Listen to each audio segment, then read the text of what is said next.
Hello मित्रों। तो D movies के नए एपिसोड में आप सभी का स्वागत है। तो आज से हम लोग शुरू करने वाले हैं नरक नाशक नागराज को। लेकिन इसको शुरू करने से पहले मैं आप सभी को बताना चाहता हूं कि अभी तक इस सीरीज़ के 4 पार्ट आ चुके हैं, जिसमें नरक नाशक नागराज की ओरिजिन स्टोरी को बताया गया है। और मैं कोशिश करूंगा कि इसके सारे पार्ट जल्द से जल्द कवर हो जाएं।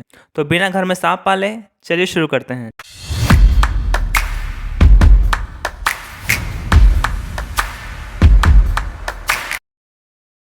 इस कॉमिक की शुरुआत एक ऑडिटोरियम से होती है, जहां विश्व के सबसे खतरनाक सुपर विलन्स एक साथ उपस्थित थे।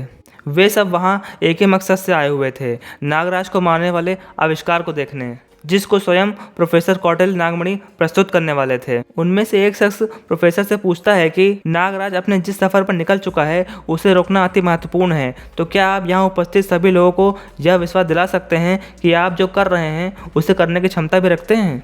जिस पर प्रोफेसर बोलते हैं कि यकीन रखिए माय लॉर्ड और मेरे अन्य साथियों, मैं आप सभी को बिल्कुल निराश नहीं करूंगा। लेकिन उससे पहले मैं आपको एक मृत बालक के नागराज बनने की कहानी सुनाऊंगा, जिससे आपको यकीन हो जाएगा कि नागराज को यदि कोई मार सकता है तो वह खुद नागराज का निर्माता प्रोफेसर कौटिल्य नागमणि है, क्योंकि मैंने ही नागराज को बनाया था। इतना कहकर प्रोफेसर अपनी कहानी की शुरुआत करता है। तो ये कहानी लगभग 21 वर्ष पहले शुरू हुई थी, जब विश्व आतंकवाद और अपराध जगत में प्रोफेसर नागमणि का अल्टीमेट वेपन्स धूम मचा रहा था। इनके अल्टीमेट वेपन्स विश्व के सर्वाधिक दुर्लभ और जहरीले नाग थे, जिन्हें सिर्फ प्रोफेसर ही कंट्रोल कर सकते थे।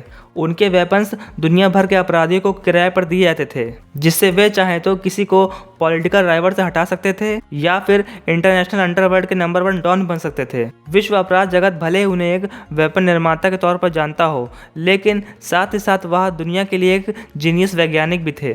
पर ना तो दुनिया जानती थी और ना ही अपराध जगत कि प्रोफेसर नागमणि को अभी भी अपने अल्टीमेट वेपन की तलाश थी। इस तलाश में वह दुनिया के अत्यंत दुर्गम स्थानों पर जाकर दुर्लभ नागों की खोज करते थे। इसी खोज में एक बार प्रोफेसर को अंडमान के एक दुर्गम बीहड़ में एक मृत नाग मिला, जिस पर एक्सपेरिमेंट करने से प्रोफेसर को पता चला कि वह एक अनोखा और विपरीत नाग है। उसके जैसा तीव्र विष उसने अपने जीवन में आज तक कभी नहीं देखा था। प्रोफेसर ने विशेष प्रोजेक्टर से उस नाग की आखिरी दृश्य को देखा, जिसे देखकर उसका दिल धड़कना भूल गया, क्योंकि उस दृश्य में एक इच्छाधारी नाग था। प्रोफेसर ने फिर अपने मन में सोचा, यदि यह अद्भुत इच्छाधारी नाग उसके हाथ लग जाए तो वह अपराध जगत का सरताज बन जाएगा। और यही सोचकर वह फिर अंडमान के बीहड़ों में पहुंच गया। परंतु उस मृत नाग की आंखों में दिखा मंदिर उसे कहीं नहीं मिला। लेकिन अंतिम द्वीप से लौटते हुए उसकी बोट एक समुद्री तूफान की चपेट में आ गई, जिससे उसने अपना होश खो दिया। और जब उसकी आंख खुली तो सामने वही मंदिर था जिसकी खोज वह कर रहा था, और साथ ही साथ एक पुजारी भी था जिसके सामने कई सारे इच्छाधारी नाग भी थे। वह पुजारी उन इच्छाधारी नागों को मंदिर के अंदर जाने से रोक रहा था। देखते देखते प्रोफेसर भी इसी लड़ाई में शामिल हो गए। प्रोफेसर ने अपने वेनम न्यूट्रलाइजर गन से उन पर हमला किया, जिससे उनका शरीर दुर्बल हो गया। यह देखकर पुजारी ने बिना कोई क्षण गंवाए उन सभी इच्छाधारी नागों को समाप्त कर दिया। पुजारी ने फिर प्रोफेसर से उसके बारे में पूछा, और यह कहकर चला गया कि देवता की वाणी सत्य हो गई। और जब वह मंदिर से बाहर आया तो उसके गोद में एक मृत बालक था, और वो मित्र बालक था नागराज। बालक का निरीक्षण करते हुए पता चला कि वह क्लिनिकली डेड था, परंतु उसमें जीवन के कुछ लक्षण अभी भी बाकी थे। यह देखकर पुजारी ने प्रोफेसर से कहा, तुम्हें जल्द से जल्द इसे यहाँ से दूर मानवों की दुनिया में ले जाना होगा और इसका अच्छे से ख्याल रखना होगा। इस बालक में समय के साथ साथ कई शक्तियाँ दिखेंगी, जिसकी कल्पना भी मानव कभी नहीं कर सकता है। और जब यह 14 वर्ष का हो जाए तब इसे यहाँ पर इस मंदिर में भेज देना। मेरे अलावा सिर्फ यही बालक है जो इस मंदिर में प्रवेश कर सकता है। इतना कहकर पुजारी ने प्रोफेसर को आगे जाने का रास्ता बताया, और ठीक उसी समय एक भीषण तूफान शुरू हो गया, और प्रोफेसर फिर एक बार नागराज को अपनी दुनिया में ले जाते हुए तूफान की लहरों में बेहोश हो गया। और जब उसको होश आता है तो वह खुद को अंडमान के उसी द्वीप पर पाता है जहाँ से उसने अपनी यात्रा आरंभ की थी।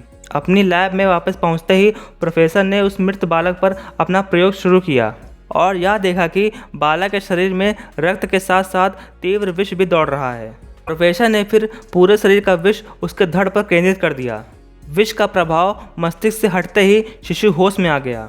और ये सब देखकर प्रोफेसर इतना खुश हुआ कि उसने उस बालक को गोद में उठाकर बोला, माय सन, दुनिया पर राज करेगा तू राज, इसलिए तेरा नाम आज से राज्य रहेगा। तो आशा करता हूँ आपको ये पार्ट अच्छा लगा होगा। इस पार्ट में मैंने ज़्यादा स्टोरी तो कवर नहीं की है, जिससे आपको इस पार्ट की स्टोरी थोड़ा नॉर्मल लगेगी, लेकिन यकीन मानिए आने वाले पार्ट्स की स्टोरीज आपका दिमाग हिला देगी। तब तक के लिए वीडियो आपको अच्छी लगी हो तो लाइक एंड शेयर करें और चैनल को सब्सक्राइब करना ना भूलें, जिससे कि मेरा अगला वीडियो आते ही आप तक पहुंच जाए। तो मिलते हैं आपसे नेक्स्ट वीडियो में।